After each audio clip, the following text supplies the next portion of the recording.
അല്ലെ, എനിക്ക് negative comment social മീഡിയയിൽ ധാരാളമായിട്ട് വരാറുണ്ട്. ഇപ്പോഴും വന്നുകൊണ്ടിരിക്കുകയാണ്. മലപ്പറതി ഒഴിച്ച് ബാക്കി എല്ലാവരും ഈ സിനിമ നല്ല എന്ന് പറയുന്നത് എത്ര കമന്റ് ഞാൻ വായിച്ചെന്നറിയാം. അത് സ്ഥിരമായിട്ട് വരുന്ന ഒരു കാര്യമാണ്. ഇത്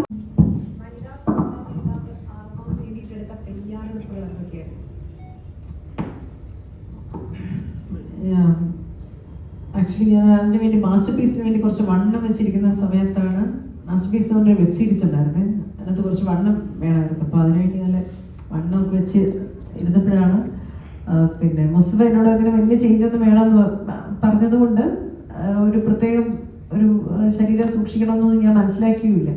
പെട്ടെന്നാണ് കോസ്റ്റ്യൂം എടുക്കാൻ പോയപ്പോൾ നമ്മുടെ കോസ്റ്റ്യൂമർ നിസാർ റഹ്മത്ത് എന്നെ കണ്ടിട്ട് അയ്യോ ഇത് ഒരുപാട് വണ്ണമാണ്, ഇത് പറ്റൂല എന്ന് പറയുകയോ പിന്നെ ഷൂട്ടിങ്ങിന് അധികം സമയമില്ലാതാവുകയും ചെയ്തു. അപ്പോൾ എനിക്ക് ഏറ്റവും വലിയ ചലഞ്ച് എന്ന് പറഞ്ഞാൽ ഇവർ പറയുന്ന ഒരു ഒരു മെലിയണം എന്നുള്ളതായിരുന്നു. അപ്പം അതിനുവേണ്ടി ഭയങ്കരമായിട്ട് എക്സസൈസ് ചെയ്യും, ജിമ്മിൽ പോവും. അവിടെ ഞങ്ങൾ അൻപോട് കൺമണിയുടെ ഷൂട്ടിങ്ങിൻ്റെ സമയത്തായിരുന്നു. അപ്പോൾ രാവിലെ അവിടെ ജിമ്മിൽ പോവും, ഡയറ്റ് ചെയ്യും, ഏതാണ്ട് ഒരു നേരം മാത്രം ഭക്ഷണം കഴിച്ച് അങ്ങനെയൊക്കെ അതും സാലഡ് മാത്രമൊക്കെ കഴിച്ചിട്ടായിരുന്നു. എന്ന് വെച്ചാൽ ഉടനെ ഷൂട്ടിങ് തുടങ്ങും. അപ്പോൾ അതിന് മുമ്പ് കുറേ വെയിറ്റ് ലൂസ് ചെയ്യണം എന്നുള്ളതുകൊണ്ട് അതായിരുന്നു ഒരു വലിയ ചലഞ്ച്. ബാക്കി എനിക്ക് അങ്ങനെ വലിയ പ്രയാസമില്ലായിരുന്നു, കാരണം സ്ക്രിപ്റ്റ് നേരത്തെ എന്നെ തന്നിരുന്നു. എപ്പോഴും ഇവർ രണ്ടുപേരും മുസ്തഫയും പിന്നെ കണ്ണമ്പായാലും രണ്ടുപേരും ഫോണിൽ അവൈലബിൾ ആണ്. അതിനെക്കുറിച്ച് സംശയം ചോദിക്കാനും വിളിച്ചു ചോദിക്കാനും ഒക്കെ. അപ്പം നിരന്തരമായിട്ട് ഞാനിങ്ങനെ വിളിച്ചിട്ട് ആ ഡയലോഗ് അങ്ങനെ പറയുമ്പോൾ ഈ ഡയലോഗ് ഇങ്ങനെ പറയും, ഇവരങ്ങനെ ചിന്തിക്കൂ ഇവരിങ്ങനെ ചിന്തിക്കൂ എന്നൊക്കെ ചോദിച്ചുകൊണ്ടിരുന്നു. ഞാൻ അതിൻ്റെ ഒരു വർക്കിൽ എൻ്റെ പ്രോസസ്സ് നടന്നുകൊണ്ടിരുന്നു പാരലായിട്ട്. പിന്നെ റോണക് സേവ്യർ ഒരു ലുക്ക് ഡിസൈൻ ചെയ്ത് തന്നു. അപ്പം അതിന് വേണ്ടിയിട്ട് ഒരു എന്താ പറയുക പല്ലിന് ചെറിയ ചേഞ്ച് വേണം. അപ്പം അതിൻ്റെ കാര്യങ്ങൾ. പിന്നെ അമൽ ശാലിനി ഇവർ രണ്ടുപേരും ഹെയർ മേക്കപ്പും നമുക്ക് സെറ്റിലുണ്ടായിരുന്നു. അപ്പം ഇവരുടെ 4 പേരുടെയും ഒരു സപ്പോർട്ട്, അതായത് കോസ്റ്റ്യൂമിൻ്റെയും മേക്കപ്പിൻ്റെയും സപ്പോർട്ട് എന്നെ ഭയങ്കരമായിട്ട് ഹെൽപ്പ് ചെയ്തു ക്യാരക്ടർ ചെയ്യാനായിട്ട്. പക്ഷേ രമാദേവിയെ കുറച്ച് കഴിഞ്ഞപ്പോൾ എനിക്ക് മനസ്സിലായി. അതുകൊണ്ട് ക്യാരക്ടർ പോകാതെ അവസാനം വരെ ചെയ്യാൻ ഡയറക്ടറിൻ്റെയും എഴുത്തുകാരൻ്റെയും പിന്നെ കോ ആക്ടേഴ്സിൻ്റെയും സപ്പോർട്ട്, പ്രത്യേകിച്ച് മിസ്റ്റർ സുരാജ് ഞാറുമുണ്ട്, അദ്ദേഹത്തിൻ്റെ സപ്പോർട്ട്. ഓരോ പ്രാവശ്യം ഷോട്ട് കഴിഞ്ഞിട്ട് പക്ക പക്ക പക്ക പക്ക പക്ക അതിങ്ങനെ പറയും, നമുക്കായിരുന്നു ചെയ്തത്. പിന്നെ മുസ്തഫായിട്ട് എനിക്ക് അങ്ങനെ ഒരു റാപ്പും ഉണ്ട്. മുസ്തഫ ഞാൻ ചെയ്യുന്നത് ശരിയായാൽ മുസ്തഫ കണ്ടു കണ്ടാൽ എനിക്കറിയാം, അല്ലെങ്കിൽ മുസ്തഫ വർക്ക് ആയില്ലെങ്കിൽ എനിക്ക് മനസ്സിലാവും. ഒന്നുകൂടെ എടുക്കാമോ മുസ്തഫ, ഒന്നുകൂടെ നോക്കിയാലോ എന്ന് ചോദിക്കുമ്പോൾ ഞങ്ങൾക്കത് വർക്കാണ്. അങ്ങനെ ഇങ്ങനെ ഭയങ്കര ബ്യൂട്ടിഫുൾ ഒരു ടീമിൻ്റെ കൂടെ വർക്ക് ചെയ്തിട്ട് മതിയാവാത്തൊരവസ്ഥയിലാണ് ഞാൻ ഇരിക്കുന്നത്. കാരണം എനിക്ക് കുറച്ച് ദിവസം ഉണ്ടായിരുന്നുള്ളൂ. അപ്പോൾ അത്ര ബ്യൂട്ടിഫുൾ ഒരു ടീമായിരുന്നു. നമ്മളിപ്പോൾ വർക്ക് ചെയ്യുന്ന മാത്രമല്ല, ഈ പിള്ളേരെ ഫ്രെയിമിൽ കാണുന്ന കാര്യത്തിൽ ഏറ്റവും വലിയ ഹൈ. ഭയങ്കര രസമായിരുന്നു അവരുടെ വർക്ക് ചെയ്യാൻ.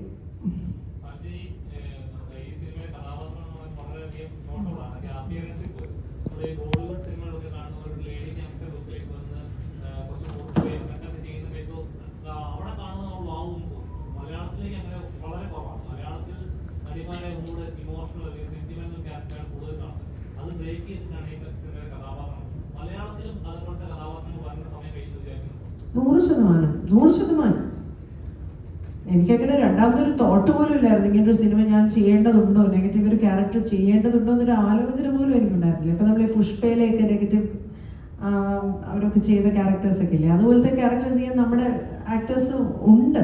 പക്ഷെ പലപ്പോഴും പുരുഷന്മാർക്കാണ് നറുക്ക് വീട്. ഞങ്ങളെപ്പോലുള്ളവർക്ക് അങ്ങനെ കിട്ടാറില്ല. പരീക്ഷിച്ചാൽ ഇവരൊക്കെ ഇപ്പം എന്നെ ഇങ്ങനെ ഈ രൂപത്തിൽ കണ്ടാൽ ഇവർ രമാദേവി ആവാൻ സാധ്യതയുണ്ടോ എന്ന് ചിന്തിക്കുന്നവർ കുറവായിരിക്കും. അപ്പോൾ എന്നെ കാണുമ്പോൾ പെട്ടെന്ന് തന്നെ ഒരു ഡോക്ടറാക്കും, ഒരു സ്വീറ്റ് ഒരു അമ്മയാക്കും. അങ്ങനെ അല്ലാത്ത ക്യാരക്ടേഴ്സ് എനിക്ക് ചെയ്യാൻ പറ്റുന്ന എക്സ്പ്ലോർ ചെയ്യുന്ന ഡയറക്ടേഴ്സ് എഴുത്തുകാർ വന്നാലേ നമുക്ക് രക്ഷയുള്ളൂ. നമുക്ക് ചെയ്ത് വീട്ടിലിരുന്ന് ചെയ്ത് കാണിച്ചു കൊടുക്കാൻ പറ്റില്ലല്ലോ. ഇങ്ങനെയൊക്കെ ചെയ്ത് ഒരാൾ തന്നാൽ ധൈര്യമായിട്ട് തരുമ്പോഴല്ലേ നമുക്ക് നമ്മളെ എക്സ്പ്ലോർ ചെയ്യാൻ പറ്റും. അതാണ് ആക്ടേഴ്സിൻ്റെ ഏറ്റവും വലിയ ഒരു കുഴപ്പം. എല്ലാ പ്രാവശ്യവും നമ്മൾ ആഗ്രഹിച്ചാൽ പോരാ, വേറൊരാൾ നമ്മളെ ട്രസ്റ്റ് ചെയ്തതെന്ന് തന്നാലേ നമുക്ക് പ്രൂവ് ചെയ്യാൻ പറ്റുള്ളൂ. അപ്പോൾ അത് ഓരോ ആക്ടറിൻ്റെയും ഡ്രീമാണ്. അത് എനിക്ക് ലഭിച്ചു. പക്ഷെ മലയാളത്തിൽ സീനിയർ വേഷങ്ങൾ ചെയ്യുന്ന ഇപ്പം ലളിത ചേച്ചി, സുമാരിയമ്മ എന്നൊക്കെ പറയുന്ന പോലെ അത്രയും തന്നെ ടാലൻറ്റഡ് ആയിട്ട് ഒരുപാട് പേര് ഇപ്പോഴും ഉണ്ട്. പക്ഷെ അവരെ വിശ്വസിച്ച് അവരിലേക്ക് ക്യാരക്ടേഴ്സ് എത്തുമ്പോൾ നമുക്ക് ഈ ആണുങ്ങളുടെ ഒരു നീണ്ട നിര പറയും. ഇപ്പോൾ ഇന്ത്യയിൽ മുഴുവൻ പേരും പറയുകയാണെങ്കിൽ എല്ലാ ആൾക്കാരും ഫഹദ് തൊട്ട് എല്ലാ ആക്ടേഴ്സിനെ എടുത്ത് പറയും. പക്ഷെ സ്ത്രീകളെ കുറിച്ച് അങ്ങനെ പറയുന്നില്ല. നമുക്ക് ക്യാരക്ടേഴ്സ് വന്ന് പരീക്ഷിച്ചാൽ ഒരു വലിയ നിര ഓഫ് സ്ത്രീകളെയും കൂടെ കേരളത്തിൽ നിന്ന് നമുക്ക് മുന്നോട്ട് വെക്കാൻ ഉണ്ടാവും.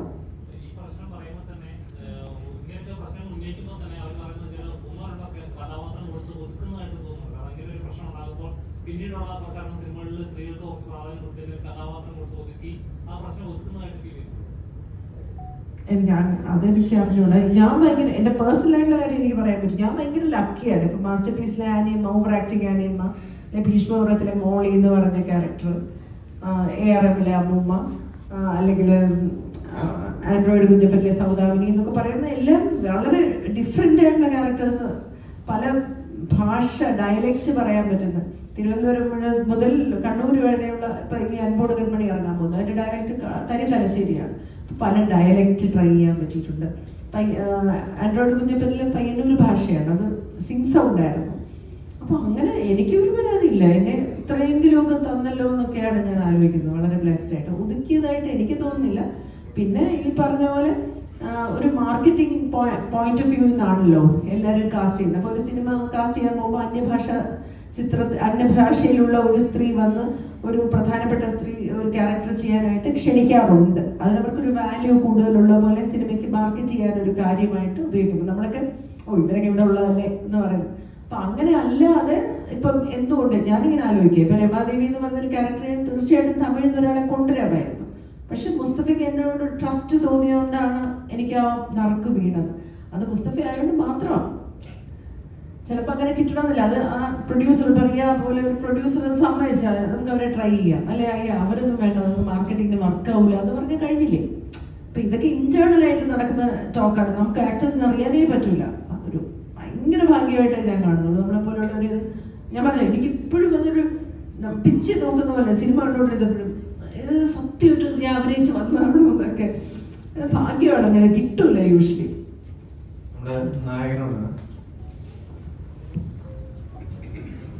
ഹൃദു എന്നാണ് എൻ്റെ പേര്.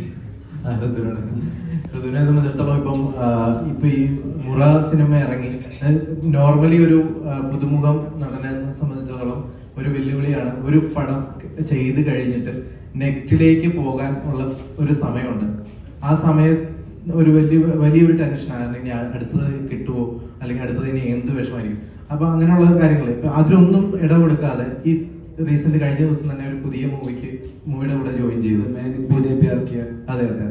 അപ്പൊ ആ ഒരു ഇതിന്റെ വിജയത്തോടു കൂടി വന്നു ചേർന്നതാണോ അതോ അതിന് മുമ്പേ ചർച്ച ചെയ്തു? ഇല്ല, മുറ കണ്ടിട്ട് ഒരാള് അന്ന് കാസ്റ്റ് അവർക്ക് എന്തോ ചേഞ്ച് ചെയ്യായിരുന്നു. മെയിൻ കാസ്റ്റ് എന്തോ ഒരു കാരണത്തിൽ ചേഞ്ച് ചെയ്യായിരുന്നു. അപ്പൊ ആ സമയം ആ ടീമിൽ നിന്നുള്ള ആൾക്കാർ സിനിമ കണ്ട് അന്ന് തന്നെ ഡയറക്ടറിനെ വിളിച്ച് അവരും അങ്ങനത്തെ ഒരു, കാരണം എല്ലാം പ്രിപ്പയർ ആയി, വർക്ക്ഷോപ്പ് എല്ലാം കഴിഞ്ഞ് എല്ലാം സെറ്റായിരുന്നു. അവസാനം അവർക്കും ലാസ്റ്റ് മിനിറ്റ് പ്രശ്നമായി. അപ്പൊ ചോദിച്ചു, മുറ കണ്ടിട്ടാണ് അവര് അന്ന് കണ്ടിട്ട് വിളിച്ചു. അപ്പം അതൊരു മുറ കാരണം നേടിയ ഒരു പ്രോജക്റ്റ് ആണ് എന്ന് പറയാം. അതെ. അപ്പം 2 ദിവസത്തിന്റെ ഷൂട്ടൊക്കെ തുടങ്ങണം. അപ്പൊ അതിൽ പെട്ടെന്ന് പ്രിപ്പയർ ആവണം. മുറ കണ്ട് എനിക്ക് ഉറപ്പാണ്, എനിക്ക് മുന്നേ അറിയുന്നു, മുറ കണ്ട് ഇതിൽ വർക്ക് ചെയ്ത എല്ലാവർക്കും അടിപൊളി ഓപ്പർച്യൂണിറ്റീസ് ആയിരിക്കും കിട്ടാൻ പോണത്. എനിക്ക് ഉറപ്പാണ് 100%. കാരണം അത്രയും എല്ലാവരെയും എക്സ്പ്ലോർ ചെയ്തിട്ടുണ്ട്. അതെ.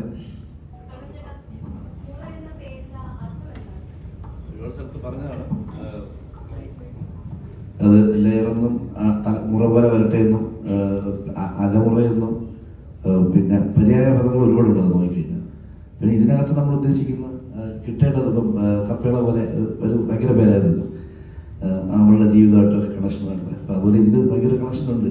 അപ്പം അത് കണ്ട് മനസ്സിലാക്കി ഇതിൽ ഏത് ആംഗിളിൽ എടുക്കണം. മുറ പോലെ ചില കാര്യങ്ങൾ സംഭവിക്കുന്നുണ്ട് ഇതിൽ, അതെന്താണ് നോക്കുക.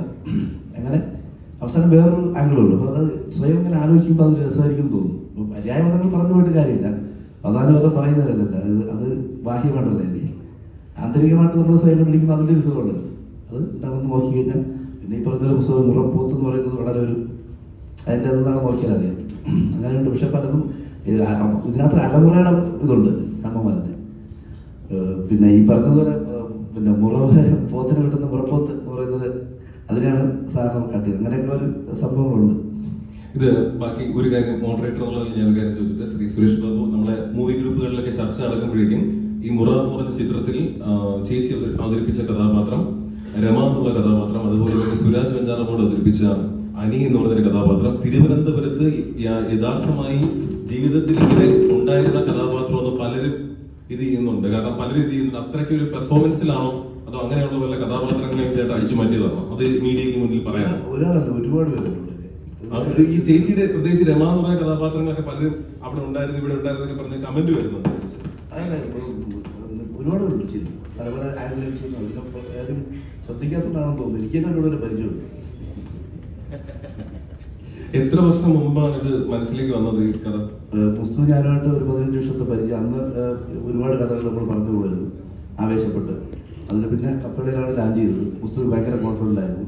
അത് ഇപ്പോൾ അതേ സമയത്ത് തന്നെ അതിന് മുമ്പ് 13 വർഷത്തിന് മുമ്പ് ഈ ട്രിവാൻഡ്രം ക്യാൻസർ കുറച്ചുകൂടി വെറിയോടുകൂടിയൊക്കെ ഇങ്ങനെ ഭ്രാന്തമായിട്ടൊക്കെ പ്ലാൻ ചെയ്തൊരു അവസ്ഥ ഉണ്ടായിരുന്നു. അപ്പോൾ പിന്നെ എപ്പോഴും നമുക്ക് വരട്ടെ നമുക്ക് നോക്കാമെന്ന് പറഞ്ഞു. പിന്നെ നമ്മൾ സത്യത്തിൽ പ്ലാൻ ചെയ്യുന്ന വേറൊന്നുണ്ട് ഇതായിരുന്നു. അപ്പോൾ പ്രൊഡക്ഷനോട് പലതും പറയുന്ന കൊടുത്ത് പറഞ്ഞപ്പോൾ ഒരു അട്രാക്റ്റഡ് ആയി നമുക്ക് എന്നാൽ ഇതിലോട്ട് മൂവ് ചെയ്യാം എന്ന് പറഞ്ഞിട്ടാണ് പെട്ടെന്ന് ഇതിലോട്ട് ലാൻഡ്. പക്ഷേ ഇതിൻ്റെ പ്ലാനിങ് ഒക്കെ വർഷമൊന്നും സംസാരിക്കുന്നു. പിന്നെ പെട്ടെന്ന് എഴുതി പുസ്തകം കൂടെ ഉണ്ടായിരുന്നു. ഇന്ന് നമ്മൾ എഴുതുന്നു, ചർച്ച ചെയ്യുന്നു, അങ്ങനെ ഈ രൂപത്തിൽ. ഓക്കെ. അപ്പൊ മാലപാർവതി ചേച്ചിയുടെ ഒരു ചോദ്യം എന്ന് പറയുന്നത്, സാധാരണ ഒരു സിനിമയ്ക്ക് വേണ്ടി ഒരു കുറിപ്പിടുമ്പോഴേ, സിനിമ ഇറങ്ങാതെ കുറിപ്പിടുമ്പോഴേക്കും സ്വാഭാവികമായിട്ടും ഒരു സിനിമാ നടിയാണ്, നേരത്തെ തന്നെ മാധ്യമങ്ങളിൽ വർക്ക് ചെയ്തിരുന്നു, അപ്പം നെഗറ്റീവ് പലപ്പോഴും വരാം. ഇപ്പം ഭീഷ്മപർവം ഇറങ്ങുന്നതിന് മുമ്പ് എന്നോടൊപ്പം ഒരു ഇന്റർവ്യൂ തന്നെ ബൂം എന്ന് പറഞ്ഞിരുന്നു, പെട്ടെന്ന് അത് ഇതായി മാറി. അതിന്റെ താഴെ വേറെ കുറച്ച് പേരല്ലാതെ കമന്റ് ചെയ്ത് വന്നു.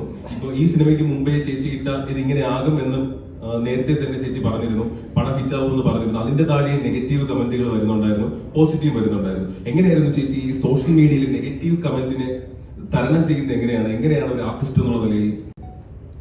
അല്ലെ, എനിക്ക് നെഗറ്റീവ് കമന്റ് സോഷ്യൽ മീഡിയയിൽ ധാരാളമായിട്ട് വരാറുണ്ട്. ഇപ്പോഴും വന്നുകൊണ്ടിരിക്കുകയാണ്.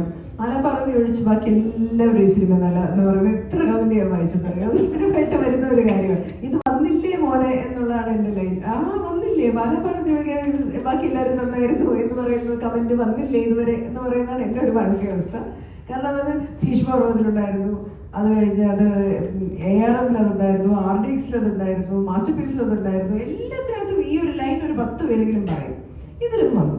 അപ്പം അത് എന്നെ സംബന്ധിച്ച വിഷയമേ അല്ല. പക്ഷെ ഈ സിനിമ ഞാൻ ആദ്യമേ പറഞ്ഞതുപോലെ ഇത് ഏറ്റവും സ്പെഷ്യൽ ആവുന്നത് സുരാജ് സാറിനെ പോലെയുള്ളവരെ കൊണ്ടല്ല. ഇത് എപ്പോൾ കണ്ടാലും കുറെ പുതിയ പിള്ളേർ അഭിനയിച്ചാൽ ഇവർ ഭയങ്കര വ്യത്യാസമായിട്ടുള്ള വേറൊരു ക്യാരക്ടർ ചെയ്തു കേട്ടോ, ഇല്ല അതായിരുന്നു എന്ന് പറഞ്ഞിട്ട് അത് പോവും. പക്ഷെ ഇവരുടെ പെർഫോമൻസ് തിയേറ്ററിൽ ഇവർ പെർഫോം ചെയ്തത് മിസ് ചെയ്ത് പോയാൽ ഇവരെ ചിലപ്പോൾ ഓർക്കൂല. OTT വന്ന് അല്ലെങ്കിൽ നിങ്ങൾ ചെറിയൊരു ഫോണിൽ കണ്ടാൽ ഇവര് എന്താണ് സ്ക്രീനിൽ ചെയ്തു വെച്ചിരിക്കുന്നതെന്ന് മിസ്സാവും. അത് സംഭവിക്കരുത് എന്ന്. അപ്പം നമ്മൾ ചില സിനിമകളെ വിശ്വസിക്കും. ഇപ്പം ഞാൻ പ്രതീഷ് പറഞ്ഞത് ശരിയാണ്. ഇപ്പം ഞാൻ ചില സിനിമയിൽ ഇന്റർവ്യൂവിന് എനിക്ക് അഭിനയിക്കാൻ തുടങ്ങുമ്പോൾ എനിക്ക് ചിലപ്പോൾ അറിയാം ഈ സിനിമ വർക്കാവും. അങ്ങനെ ഞാൻ പറയാനുള്ള സിനിമകളെല്ലാം വർക്കായിട്ടുണ്ട്. ഭീഷ്മപർവ്വത്തിനെ കുറിച്ച് ഞാൻ പറഞ്ഞിട്ടുണ്ട്, RDXനെ കുറിച്ച് ഞാൻ പറഞ്ഞിട്ടുണ്ട്, ARMനെ കുറിച്ച് ഞാൻ പറഞ്ഞിട്ടുണ്ട്. അത് സിനിമയുടെ 2 ദിവസം മുമ്പ് എഴുതുന്ന നോട്ടായിരിക്കും. അത് അങ്ങനെ വർക്കായിട്ടുണ്ട്. അത് എല്ലാ സിനിമകളെ കുറിച്ച് ഞാൻ പറയാറുമില്ല. ചിലപ്പോൾ അതിൻ്റെ ഒരു ബിലീഫാണ്. എനിക്കത് ആ സിനിമയിൽ ട്രാൻസ്പയർ ചെയ്യുന്ന ഒരു എനർജി കൊണ്ട് നമ്മൾ പറയുന്നതാണ്. അതെന്തോ അതങ്ങനെ അത് ചില സമയത്ത് അങ്ങനെ വന്നു പോകും. ഈ പേരിനെ കുറിച്ച് ചോദിച്ചൊരു പേരിലുള്ള ഒരു കൗതുകത്തെ കുറിച്ച് പറയാം. മുറ എന്ന് പറയുന്നത് നമ്മൾ ഗൂഗിളിൽ നോക്കി കഴിഞ്ഞാൽ കുറേ മീനിങ് കിടക്കുന്നുണ്ട്, കുറേ പര്യായ പദങ്ങൾ കിടപ്പുണ്ട്. അതെല്ലാം ഈ സിനിമയ്ക്ക് അകത്തുണ്ട്. ചിലപ്പം നിങ്ങൾക്ക് 2 3 പ്രാവശ്യം വാച്ച് ചെയ്യുമ്പോഴേക്കായിരിക്കും കിട്ടുക. ഏറ്റവും ലാസ്റ്റ് കാണുന്ന ഒരു സാധനം മുറ എന്ന് പറഞ്ഞിട്ട് നമ്മൾ ആന്ധ്രയിൽ നിന്നും അവിടെ നോർത്ത് നിന്നൊക്കെ കൊണ്ടുവരുന്ന പോത്തുകളുണ്ട് അല്ലേ. നമ്മൾ ഇവിടെ കൊണ്ടുവന്ന് വെള്ളവും വളവും എല്ലാം കൊടുത്ത് പോറ്റി വളർത്തി നല്ല രീതിയിൽ തഴുകി കൊടുത്ത് എണ്ണയൊക്കെ ഇട്ട് തേച്ച് കുളിപ്പിച്ച് റെഡിയാക്കിയിട്ട് നമ്മൾ ആവശ്യം വരുമ്പോൾ നമ്മളതിനെ വെട്ടി കശാപ്പ് ചെയ്യുന്ന ഒരു സാധനമുണ്ട്. അത് മുറ പോത്തുകൾ എന്ന് പറഞ്ഞൊരു ഇന്റർപ്രിട്ടേഷൻ നമ്മുടെ ഭാഗത്തു നിന്നുണ്ട്. അത് എത്രത്തോളം വർക്കായി എനിക്കറിയില്ല, പക്ഷെ നമ്മൾ അങ്ങനെയും കൂടി കണ്ടിട്ടാണ് ആ പേരിലേക്ക് എത്തിയത്.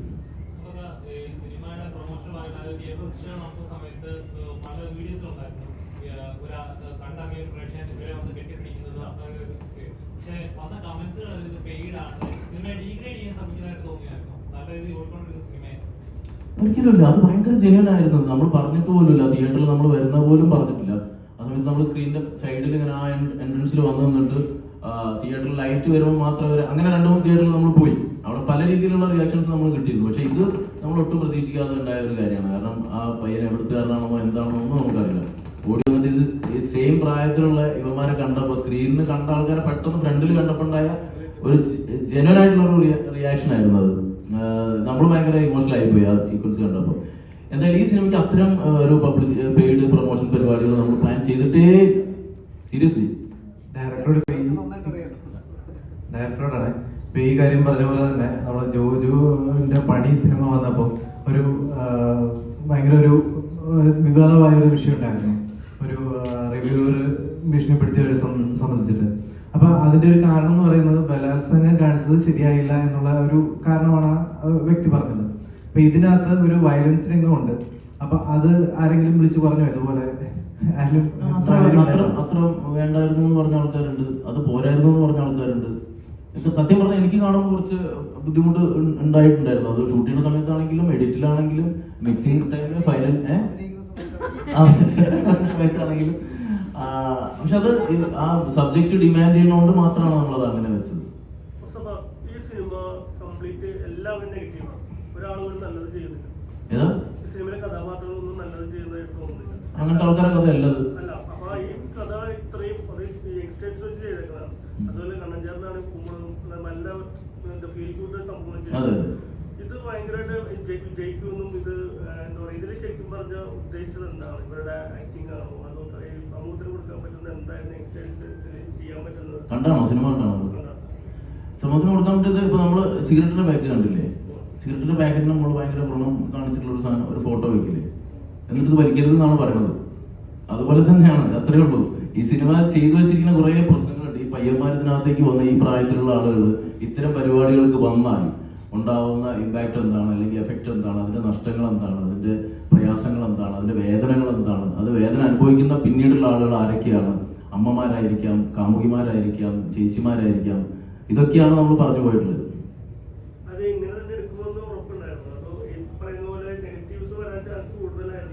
ഇല്ല, നമ്മളിങ്ങനെ ഉദ്ദേശിച്ചാണല്ലോ സിനിമ എടുക്കുന്നത്. അപ്പൊ അത് തന്നെയല്ലേ ജനങ്ങൾക്ക് കിട്ടേണ്ടതും. കിട്ടിയിട്ടുണ്ടെന്നാണ് എനിക്ക് തോന്നുന്നത്. കമന്റ്സിലൊന്നും അഭിപ്രായങ്ങളൊന്നും ഒക്കെ അങ്ങനെ അത് തന്നെയാണ് എഫക്ട് ചെയ്തിട്ടുള്ളതെന്ന് തോന്നുന്നു. എല്ലാ റിവ്യൂസിലും അത് തന്നെയല്ലേ. ക്രൈം ചെയ്യുവാണെങ്കിൽ അത് ചെയ്യില്ല, അതാണ് പൊതുവെ ഞാൻ വിളിച്ചത്. വാളെടുത്തവൻ വാളാലെന്നുള്ളതാണ് പലരും എഴുതിയ കമന്റ്. അങ്ങനെയല്ലേ നിങ്ങൾ കണ്ടത്? ഞാൻ കണ്ടത് മിക്കവാറും എല്ലാവരും അങ്ങനെ. നമ്മള് കണ്ടതല്ലേ നിങ്ങൾ എഴുതുള്ളൂ.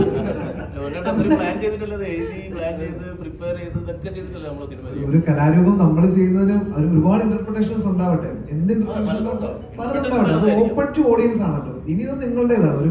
ഒരു കലാരൂപം ഇവിടുന്ന് എല്ലാവരും കൂടി ചേർന്ന് ഉണ്ടാക്കി നമുക്കൊരു ഇന്റർപ്രിട്ടേഷൻ ഉണ്ട്. പക്ഷെ നിങ്ങളത് എന്ത് ഇന്റർപ്രിറ്റ് ചെയ്താലും അത് നിങ്ങളുടെ ശരിയാണ്. അത്രേ ഉള്ളൂ. കപ്പേള ചെയ്തപ്പോ ലാസ്റ്റില് അന്നാമൻ്റെ ഒരു ഡയലോഗ് ഉണ്ട്, എനിക്ക് കടൽ കാണിച്ചല്ലോ എന്ന് ചോദിക്കുന്നു സാർ. ഒരുപാട് വിമർശനങ്ങൾ കേട്ടതാണ്. അതിനേക്കാൾ ഏറെ പ്രശംസ കേട്ട ഒരു ഡയലോഗാണ്. കാരണം ആ സിനിമ അത്രയും ടോട്ടൽ നരേറ്റ് ചെയ്ത് പോകുമ്പോൾ ആ ഡയലോഗ് പറയുമ്പോൾ എൻ്റെ ഉള്ളിൽ എനിക്ക് ഒരു ഫീൽ ഉണ്ട്. അത് കുറച്ച് പേരിലേക്ക് ഇങ്ങനെ കിട്ടും എന്നാണ് ഞാൻ വിചാരിച്ചത്. അതുകൊണ്ടാണ് അത് വേണോ ഷൂട്ട് ചെയ്യുന്ന സമയത്തും വേറെ ഓപ്ഷനും കൂടി ഷൂട്ട് ചെയ്ത് വെക്കാമെന്നൊക്കെ പറഞ്ഞിട്ടും ഇല്ല, ഇത് വേണം എന്ന് എനിക്ക് തോന്നിയത് കൊണ്ട് വെച്ചതാണ്. അത് പല ആൾക്കാർക്കും അത് കണക്ട് ആയി. പിന്നെ കുറെ റീൽസ് ആയിട്ടും പല രീതിയിൽ അത് വന്നു. അതുപോലെ തന്നെയാണ് നമ്മളെ മനസ്സിൽ വിചാരിക്കുന്ന ഒരു സാധനം. നമ്മൾ ഇത്രയും പേര് ഇരുന്ന് ഇത്രയും ഇതിന്റെ പിന്നിൽ വർക്ക് ചെയ്യുന്ന ആൾക്കാർ ഇരുന്നിട്ട് നമ്മൾ ഇതിന്റെ ഏത് സ്ഥലത്താണ് പ്രശ്നം, എവിടെയാണ് പ്രോബ്ലം, അല്ലെങ്കിൽ എവിടെയാണ് ആൾക്കാർക്ക് ഫീൽ ചെയ്യണം എന്നുള്ളതൊക്കെ ഡിസ്കസ് ചെയ്തിട്ടാണ്. ഒരു പ്രീ പ്രൊഡക്ഷൻ എന്ന് പറഞ്ഞ ഒരു പ്രോസസ് ഒരു സിനിമയ്ക്ക് ഭീകരമായിട്ടുള്ള സപ്പോർട്ട് ഉണ്ട്. അത് നമ്മളെ സിനിമയ്ക്ക് ഉണ്ടായിട്ടുണ്ട്. അത്രയും സമയം നമ്മൾ പ്രീ പ്രൊഡക്ഷനിൽ ഇരുന്നിട്ടുണ്ടായിരുന്നു.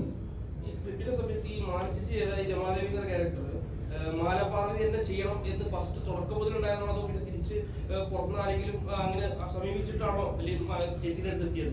അല്ലല്ല, ചേച്ചിയുടെ ആദ്യത്തെ ഡിസ്കഷനിൽ നമ്മൾ കണ്ണൻ ചേട്ടൻ എഴുതുന്ന സമയത്ത് ഇതിന്റെ സ്കെച്ചസ് കുറച്ച് കാര്യങ്ങൾ പറയുമായിരുന്നു. അങ്ങനെയായിരിക്കും, ഇങ്ങനെയായിരിക്കും, നല്ലൊരു ഗത്ത് തോന്നും, കോസ്റ്റ്യൂമിൽ ഇങ്ങനെ ആയിരിക്കും എന്നൊക്കെ ഞങ്ങൾ അങ്ങോട്ടും ഡിസ്കസ് ചെയ്യുന്നു. അപ്പൊ ഞാൻ ഇടയ്ക്കെപ്പോഴും വെച്ച് ഞാൻ കണ്ണൻ ചോദിച്ചു, മാലപ്പാർവതി ചേച്ചിനെ പോലത്തെ ആളാണോ? കറക്റ്റ് അങ്ങനെ ഒരു 3 കറക്റ്റ് പറഞ്ഞതിലാണ് അത് ഫിക്സ് ചെയ്യുന്നത്. പിന്നെ ഞാൻ ചേച്ചിയുടെ അടുത്ത് ജനറൽ ബോഡിയിൽ കാണുമ്പോൾ ചേച്ചി ഒരു സ്ഥാനം പറയാനുണ്ട്, ഞാൻ പറയാമെന്ന് പറഞ്ഞു. വേറെ ഓപ്ഷനിലേക്ക് ഒന്നും പോയില്ല. ഈ മുറ 2ാം വാരത്തിലേക്ക് കടക്കുമ്പോൾ തന്നെ ഈ ആഴ്ച മറ്റൊരു ചിത്രം റിലീസ് ആവുന്നുണ്ട്. ഇന്ത്യക്ക് അഭിമാനമായി മാറിയ കാൻ ഫിലിം ഫെസ്റ്റിവലിൽ അവാർഡ് നേടിയ ഓൾ ബി ഇമാജിനേഴ്സ് ലൈറ്റ്. ഋതു അതിന്റെ ഭാഗമാണ്. അപ്പം മുറ സക്സസ് ആയി 2ാം വാരത്തിലേക്ക് കടക്കുന്നു, അടുത്ത ചിത്രം കൂടി. അപ്പം അതിന്റെ പ്രതീക്ഷകൾ എങ്ങനെയാണ്? സാധാരണ എല്ലാ ജനങ്ങളിലേക്കും ഓൾ ബി ഇമാജിനേഴ്സ് ലൈറ്റ് എത്തുകയാണ്. സോ അതിനെപ്പറ്റി എന്താ പറയാനുള്ളത്? എല്ലാവരും തിയേറ്ററിൽ തന്നെ പോയി കാണണം. കാരണം അതൊരു നല്ല ജെന്റിൽ, എല്ലാവരും സിനിമ കാണുമ്പോൾ എല്ലാവർക്കും ഇമോഷണലി കണക്ട് ആവാൻ പറ്റുന്ന ഒരു സിനിമയാണ് ഓൾ ബി ഇമാജിനേഴ്സ് ലൈറ്റ്. അപ്പം എല്ലാവരും തിയേറ്ററിൽ തന്നെ പോയി കാണണം. റെസ്ട്രിക്ട് ചെയ്തത് OTT വന്നിട്ടോ അത് പിന്നെ എപ്പോഴെങ്കിലും കാണാം. അത് എല്ലാവരും കാണേണ്ട ഒരു സിനിമയാണ് all be ഇമാജിനേഴ്സ് light. Pylon team 6-7 വർഷമൊക്കെ ഇരുന്നാണ് സ്ക്രിപ്റ്റും വർക്ക് ചെയ്തെടുത്തത്. പിന്നെ നമ്മുടെ വർക്ക്ഷോപ്പ് ആയാലും ഷൂട്ടിങ് ആയാലും അത്രയും വേറെ രീതിയിൽ ഭയങ്കര എഫേർട്ട് എടുത്ത് ഉണ്ടാക്കിയ ഒരു സിനിമയാണ്. അതിന് റിസൾട്ട്സും കുറെ ഫെസ്റ്റിവൽസിനും അവിടെയൊക്കെ നന്നായിട്ട് റിസീവ് ചെയ്തിട്ടുണ്ട്. അപ്പൊ ആദ്യമായിട്ട് കമേഴ്ഷ്യലി തിയേറ്ററിൽ ഇറങ്ങാൻ പോകുന്നത്. പായൽ പല പ്രാവശ്യം പറഞ്ഞിട്ടുണ്ട്, പായൽ ആദ്യമായിട്ടാണ് ഒരു സിനിമ ഇത്രയും കമേഴ്ഷ്യലായിട്ട് ഇറങ്ങുന്നത് with the help of Rana Daggubati, spirit media. അപ്പോൾ അതെല്ലാവരും തിയേറ്ററിൽ പോയി കാണണമെന്നാണ് എൻ്റെ ഒരു ആഗ്രഹം. അത് സപ്പോർട്ട് ചെയ്യണം നിങ്ങൾ. ഭയങ്കരമായിട്ടുള്ള എക്സിബിറ്റ്സ്. അതെ, അപ്പം അത് കണ്ടായിരുന്നോ സിനിമ? ആ, അപ്പം പറയുന്ന ഈ സ്ക്രിപ്റ്റ് പറയുന്ന സമയത്ത് ഇത് എനിക്ക് പേടിയോ അങ്ങനെ വല്ലതും തോന്നിയിട്ടുണ്ടോ?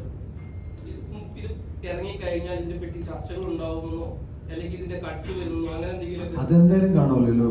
നമ്മുടെ ഇവിടെ പല പല മൈൻഡ് സെറ്റുള്ള ആൾക്കാരുണ്ട്, പല രീതിയിലും ഇന്റർപ്രറ്റ് ചെയ്യുന്ന ആൾക്കാരുണ്ട്. അത് ചർച്ച ചെയ്യണം. അത് എന്നാലേ കാര്യങ്ങളൊക്കെ മാറ്റം, അതെ, ഇക്ക പറഞ്ഞ പോലെ മാറ്റം വരുത്തുള്ളൂ. അതെ, ഉണ്ടായിരുന്നു. ഞാൻ ആലോചിച്ചിട്ടുണ്ട് ഇതിനെ പറ്റി. പക്ഷെ നമ്മള് ഡിസിഷൻ എടുത്ത് ചെയ്യുന്നത് എന്റെ ചോയ്സ് ആയിരുന്നു അത് ചെയ്യാന്ന് പറഞ്ഞു. അത് ചേട്ടൻ എന്തോന്നി?